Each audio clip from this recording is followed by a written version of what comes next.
Hello dear friend, बहुत बहुत स्वागत है आप सभी का आपके अपने यूट्यूब चैनल पर जिसका नाम है डिस्टेंस स्कॉलर। और डियर फ्रेंड, आज मैं बात करने वाली हूँ Bihar board of open schooling and examination class 12th वाले बच्चों के उनके इकोनॉमिक्स के क्वेश्चन पेपर का पैटर्न। जी हाँ डियर फ्रेंड, अगर आप भी क्लास 12th में हो और आपको एग्जामिनेशन देना है इस बार दिसंबर 2022 सेशन का या फिर जून 2023 सेशन का, दिसंबर 2023 सेशन का, और आपको नहीं पता है कि इकोनॉमिक्स का जो क्वेश्चन पेपर का पैटर्न होता है पूरा का पूरा वो कैसे होता है, क्या क्वेश्चन आते हैं, क्या क्या चीजें पढ़ के जानी होती है, तो बस आप बिल्कुल सही वीडियो पर है। वीडियो को पूरा एंड तक देखिएगा, किसी भी पार्ट को गलती से स्किप मत कीजिएगा, अदरवाइज आप इस पूरे क्वेश्चन पेपर को पैटर्न समझने से चूक जाओगे और अच्छे मार्क्स लाने से भी रह जाओगे। सो डियर स्टूडेंट, इसका जो सब्जेक्ट का कोड है वो 317 है। अगर आप क्लास 12th में हो, आपको देना है एग्जाम दिसंबर 2022 का, जून 2023 का, दिसंबर 23 का, तो बिल्कुल सही वीडियो पर हो आप। और डियर स्टूडेंट, आपको बताना चाहूंगी, अगर अभी तक आपने कुछ भी नहीं पढ़ा है और आपको चाहिए कि हमें कहीं से इंपॉर्टेंट क्वेश्चन आंसर की सीरीज मिल जाए, नोट्स मिल जाए, ताकि हम फटाफट से उसको तैयार करके अपने एग्जामिनेशन को अच्छे से अच्छा कर सकते हैं, तो बिल्कुल सही वीडियो पर हो आप। जस्ट हमें व्हाट्सएप पे मैसेज करना है और वहां से आपको मिल जाएगा इस नोट्स या फिर इंपॉर्टेंट क्वेश्चन आंसर की सीरीज को परचेस करने का तरीका, वो भी बेहद मामूली दामों पर। तो फटाफट से देरी किस बात की है, व्हाट्सएप नंबर हमें मैसेज करो और उसको आज ही परचेस करो ताकि आप एग्जामिनेशन में अच्छे से अच्छा कर सको। और एक जरूरी बात, अगर चैनल पर नए हो, चैनल को भी सब्सक्राइब करना, बेल आइकन को प्रेस करके रखना, क्योंकि मैं फ्यूचर में लाती रहती हूँ ऐसी इंटरेस्टिंग वीडियोस जो कि आपके एग्जामिनेशन में बहुत ज्यादा हेल्प करने वाला है आपको। तो आओ बिना देरी के शुरू करते हैं आज के अपने इस पूरे क्वेश्चन पेपर के पैटर्न को। तो आपको स्क्रीन पर दिख रहा होगा ये जो क्वेश्चन पेपर का पैटर्न है वो जून 2022 का है। और ये इकोनॉमिक्स का जो पूरा पेपर है इसको जरूर देखना, क्योंकि कई बार होता है बिहार बोर्ड में पिछले ईयर के क्वेश्चन पेपर से बहुत सारे क्वेश्चन पेपर रिपीट हो जाते हैं। जो रिपीटेशन की टेंडेंसी होती है वो बहुत ज्यादा होती है, तो भूल से भी स्किप मत करके जाना यहाँ पर बताया हुआ कोई भी क्वेश्चन, अदरवाइज आपके मार्क्स कटने के चांसेस तो पूरे हैं। जिसमें अगर बात की जाए यहाँ पे फुल मार्क्स की, तो आपको स्क्रीन पर दिख रहा होगा 100 मार्क्स का ये पूरा का पूरा पेपर होता है। पास होने के लिए आपको 30 मार्क्स लाने जरूरी होते हैं। वहीं अगर बात की जाए टाइम की, तो टाइम आपको इसके लिए मिलेगा पूरा का पूरा 3 घंटा 15 मिनट, जो कि सफिशियंट होता है इस पूरे पेपर को करने के लिए, क्योंकि पेपर बहुत ज्यादा आसान होता है। और अगर एक बार इंस्ट्रक्शन पढ़ना चाहते हो यहाँ पर तो पढ़ लेना, मैं बिल्कुल धीरे धीरे स्क्रॉल कर रही हूँ। ये जो पूरा का पूरा पेपर है वो हिंदी और इंग्लिश दोनों मीडियम वाले बच्चों के लिए, आप किसी मीडियम में हो इसको देख के जा सकते हो और अपने एग्जाम में अच्छा नंबर ला सकते हो। ये पूरा जो पेपर है वो 4 ग्रुप में डिवाइड है, group A B C D। जो पहला एक ग्रुप है वो उसमें आपको पूरे तरीके से देखने को मिलेगा एग्जेक्टिव क्वेश्चन। यहाँ पर नंबर ऑफ क्वेश्चन आपको देखने को मिलेंगे 10, मार्क्स आपको देखने को मिलेगा 10। एक क्वेश्चन के लिए 1 मार्क्स आपको यहाँ पे दिया जाएगा। तो देख सकते हो क्वेश्चन दोनों हिंदी इंग्लिश दोनों में है, और यहाँ पर एक क्वेश्चन के लिए 4 ऑप्शन है। जो भी आंसर आपको ठीक लगता हो, जो भी ऑप्शन आपको ठीक लगता हो उसको टिक करना। हालांकि यहाँ पे बहुत सारे क्वेश्चन के ऑप्शन पे टिक है, एक बार उसको मिला भी लेना अपने साइड से कि जो आंसर हमने यहाँ पे टिक किया है वो आपके अकॉर्डिंग सही है या नहीं।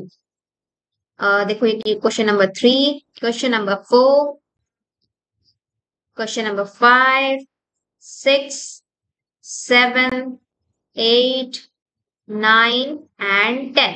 जैसा कि मैंने बताया 10 क्वेश्चन आपको ऑप्शनल देखने को मिलेंगे, और ऑप्शनल के बाद आपको दिख जाएगा फिल इन द ब्लैंक्स का सेक्शन, यानी खाली स्थान भरने का, जो कि अगेन 10 मार्क्स का है। 10 क्वेश्चन आपको दिखेंगे, 1 मार्क्स के लिए 1 क्वेश्चन है।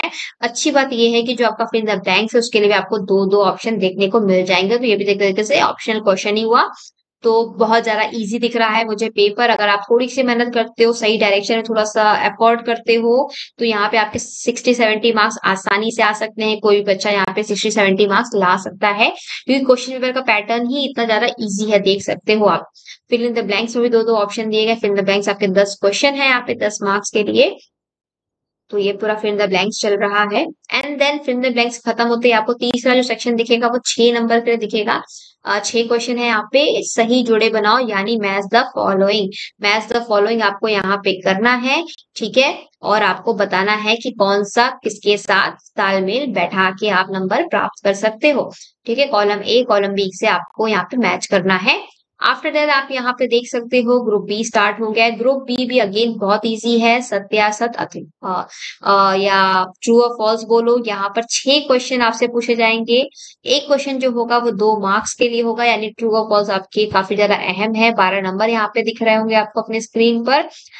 एक क्वेश्चन 2 मार्क्स के लिए है, तो भाई सही से ट्रू और फॉल्स करना। और मैं तो ये कहूंगी match the following true false आपके मैं उसके बाद एमसीक्यूज और फिर रैंक से कुछ भी छोड़ के मत आना। नहीं आ रहा होगा तो भी उसमें कुछ ना कुछ लिख ही देना, क्योंकि माइनस मार्किंग तो है नहीं, मार्क्स कटने वाले है नहीं, मार्क्स अच्छे ही मिल जाएंगे। तो कुछ भी गलती से मत छोड़कर आना, पूरे को ट्राई करना कि सारा 100% आप कर सको। आफ्टर दैट ग्रुप सी आपको यहाँ पे दिख रहा होगा। ग्रुप सी में आपको यहाँ पर 6 क्वेश्चन देखने को मिलेंगे। एक क्वेश्चन 5 मार्क्स कंटेन करता है और ये पूरा का पूरा 30 मार्क्स के लिए दिया जा रहा है। ठीक है, अगेन आपको यहाँ पे ऑप्शन मिल जाएगा। इट मींस कि आपको यहाँ पे 7-8 क्वेश्चन दिए होंगे, जिसमें से आपको 6 ही क्वेश्चन करने हैं। तो अच्छी बात ये है, तो आप उसमें से जो अच्छे तरीके से आता हो उसके साथ आप आगे जाना। ऑप्शन भर भर के दिया गया है पूरे के पूरे पेपर में। पेपर थोड़ा सा लेंदी है, बट डिफिकल्ट तो मैं बिल्कुल नहीं कहूंगी कि है। लेंदी जरूर है क्योंकि 100 मार्क्स के लिए आपका पेपर है, तो ऑब्वियसली ये लेंदी तो होगा। आफ्टर दैट ग्रुप डी आपको दिख रहा होगा। ग्रुप डी में आपको लॉन्ग टाइप आंसर दिख रहे होंगे। यहाँ पे 4 क्वेश्चन आपको करने हैं। एक क्वेश्चन 8 मार्क्स के लिए है, तो जो भी आंसर दे रहे हो बिल्कुल विस्तार में देना। 1-1.5 पेज 2 पेज लग जाए कोई दिक्कत नहीं है, पर आपका जो आंसर है वो पूरा डिटेल में होना चाहिए, एक्सप्लेन होना चाहिए। एक पॉइंट्स को हाईलाइट करके हेडिंग डाल के ब्लैक ब्लू से उसको पूरा अच्छे तरीके से करना, ताकि मार्क्स आपको भर भर के मिले। तो ग्रुप डी में आपको कितने 4 क्वेश्चन करने से उसमें भी आपको काफी ऑप्शन देखने को मिल जाएंगे। ऑप्शन में से आपको केवल 4 ही क्वेश्चन करने हैं, और इसी ग्रुप डी के साथ आपका ये पेपर भी यहीं पे एंड होता है। मैंने पूरा पूरा पेपर आपको यहाँ पे एक्सप्लेन कर दिया। इसके अलावा अगर आपको किसी पेपर का एक्सप्लेनेशन चाहिए तो आप मुझे नीचे कॉमेंट करो। नोट चाहिए तो भी आप मुझे नीचे कॉमेंट करो या व्हाट्सएप करो, मैं बहुत जल्द आपको वो अवेलेबल कराऊंगी। जल्दी मिलते हैं अपने अगले वीडियो में, तब तक आप सभी को all the very best for your examination. Thank you and thanks for watching.